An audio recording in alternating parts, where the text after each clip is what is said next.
the Royal Mermaid.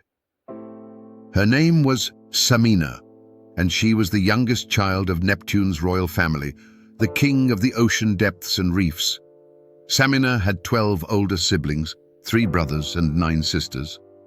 It is not easy with so many siblings. She was always the smallest, received the smallest plate, the smallest spoon, the smallest bed, and to her great sorrow had the smallest fins compared to the other mermaids. That is why she was slower than the others, no matter how hard she tried. "Do not dawdle, Samina." How often had she heard this admonition? Of all people, it was always her who had these little mishaps when everyone was watching. The large shell in the royal hall snapped shut as usual at noon, and at that very moment, Samina got her fin caught in it. She arrived late at the table and was reprimanded again. "We eat at 12 o'clock sharp, Samina." Neptune's voice echoed throughout the dining hall. Meekly, she could only say, "Yes, father," and "I am sorry." Or she was caught playing with the royal pearls, even though everyone knew it was strictly forbidden. As fate would have it, the pearls rolled out of her hands, and one of them landed right in front of Neptune's throne. Of course, Neptune was sitting on his throne at that very moment, discussing important matters of state with his ministers. "Samina!" he roared throughout the underwater castle. And there she stood before her mighty father, the king of all seas and reefs, one of the 12 gods of Olympus, and she had to explain what she had done wrong this time. "As punishment, you will live alone in the kitchen down in the castle for a month, instead of at the royal table with your family. You will eat your meals there, and woe betide you if I hear any complaints that you have not eaten properly." Alone among the servants and maids down in the dark, hot kitchen of the castle, it was a harsh punishment for Samina, who loved the brightness and splendor of the dining room so much. Oh, if only her mother was still alive, so she could have cried her heart out to her. But it was her own fault. Why was she so clumsy and unable to follow clear instructions? Neptune was truly displeased. Even though he loved his youngest daughter dearly, he could not let her get away with this misdeed involving the royal pearls without punishment. He remembered how, as a young lad, he himself had once been banished to the royal kitchen for meals, and knew that Samina would have a fun time there. In any case, he had never forgotten his month in the royal kitchen of the palace. So, the next morning at breakfast time, Samina began her punishment in the kitchen. She sat down on an uncomfortable stone stool and waited to see what she would be served to eat. "Hey, Samina, I am Gemma, the kitchen boy. Don't hang your head." Samina looked up and saw a little yellow pufferfish swimming in front of her, who looked really funny. He skillfully balanced a plate full of delicious snacks on his back and deftly placed it in front of Samina. Then a fat blue jellyfish danced around her. "I am Lorinda, the kitchen maid, and I am in charge of everything sweet."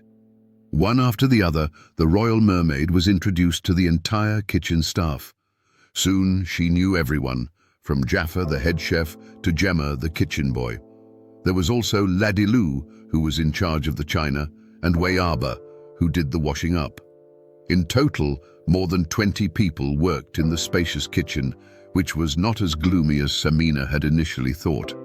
Even the servants who served the food upstairs, who were always polite and extremely reserved, showed much more of their own personalities down here where they collected the food. Kabaun, the head waiter, would even let out a fart when he was particularly happy, and everyone would watch intently as the air bubble rose silently. They hoped it wouldn't burst near them, because no one wanted to endure the smell. Just above the staircase, which reached almost to the battlements, lived a family of pipefish. Sea needles enjoy piercing anything that can burst, especially rising air bubbles. However, their cries could be heard all the way down to the kitchen when they caught an air bubble with a thick, fat fart from Kabaun. Those down in the kitchen doubled over with laughter.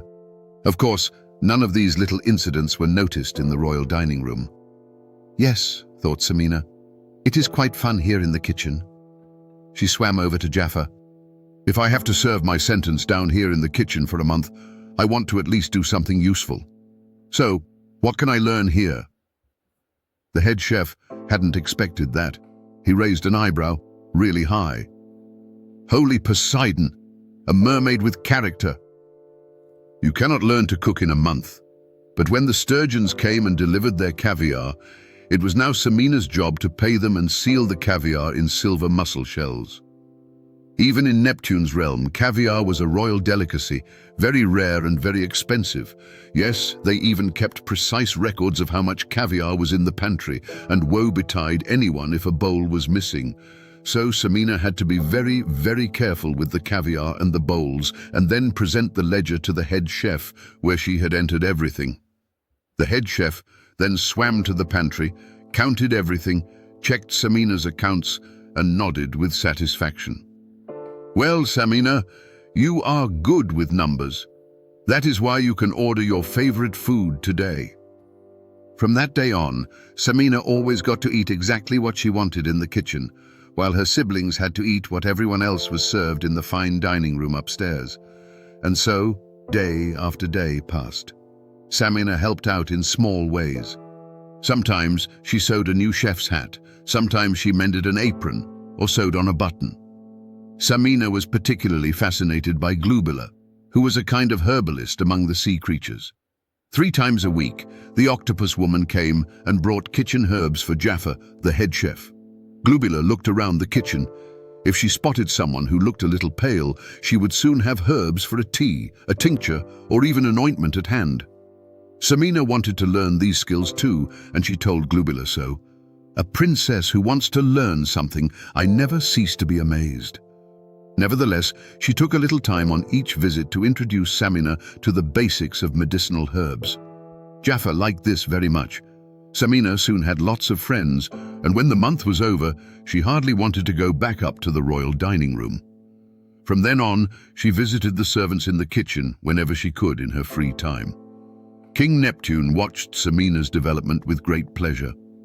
It seemed as if the month of confinement in the kitchen had done her a world of good. Over the next few weeks and months, Samina did not attract any further negative attention. Time passed quietly, until one day, King Neptune fell seriously ill.